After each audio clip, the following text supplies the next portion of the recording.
मित्र नमस्कार. आपण आता आहे मोळाच्या वड्यावरती. आपल्याला दादासाहेबांनी इंस्टाग्रामवरती एक मेसेज कमेंट टाकली होती की ह्या इलाक्यामध्ये मनोरुग्ण आहे म्हणून. तर आपण त्या मनोरुग्णाचा शोध घ्यायला आलो आहोत. तर मनोरुग्ण इथं आपल्याला दिसत आहे. त्यांच्याशी आपण बोलण्याचा प्रयत्न करूया.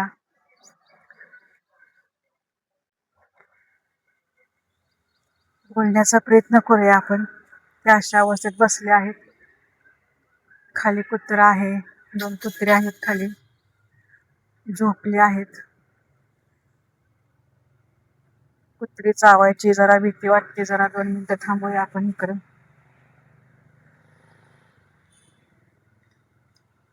पलीकडच्या बाजूने विचारूया. बाबा या की जरा इकडं.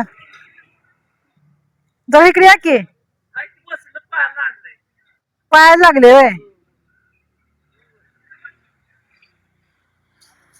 मित्र ते बोलतायत चांगले. त्यांच्याशी बोलायचा प्रयत्न करतोय आपण. पण त्यांच्या शेजारीच 2 कुत्रे आहेत. बाजूच्या लोकांनी सांगितले की ते कुत्री चावकी आहेत. त्याच्यामुळे आपण तिथपर्यंत जाऊ शकत नाही. पण ते इकडे काही यायला मागत नाहीत. पण आपण बॅक साईडनं त्यांच्याबरोबर बोलण्याचा प्रयत्न करूया.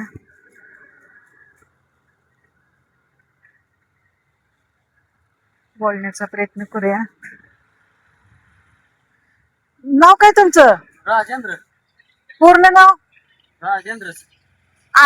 वडिलांचं नाव? वडील वारलं. नाही वडील वाढू दे की, पण नाव काय त्यांचं?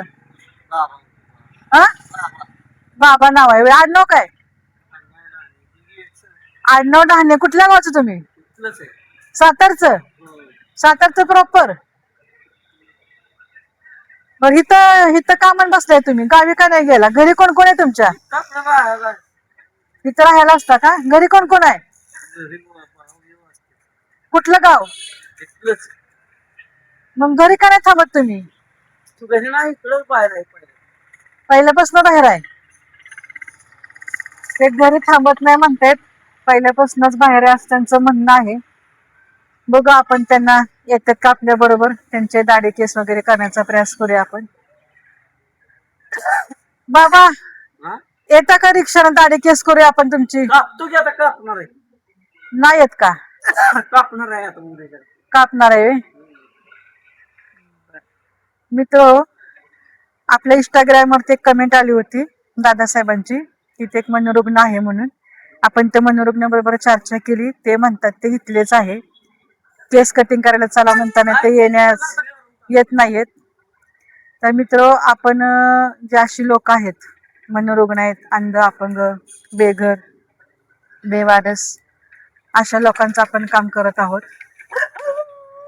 तर अशा लोकांसाठीच आपण लवकरात लवकर आश्रमाची निर्मिती करत आहे मित्रांनो. तर ज्या आपल्याला काकांनी इथं बोलून घेतले कमेंटच्या माध्यमातून, आपण त्यांच्याशी पण चर्चा करूया आणि आपण त्यांना घेऊन जाण्याचा प्रयत्न करूया रिक्षानं, की जेणेकरून त्यांचे कपडे दाढेबाल वगैरे करण्याचा प्रयत्न करूया. जय हिंद, जय महाराष्ट्र.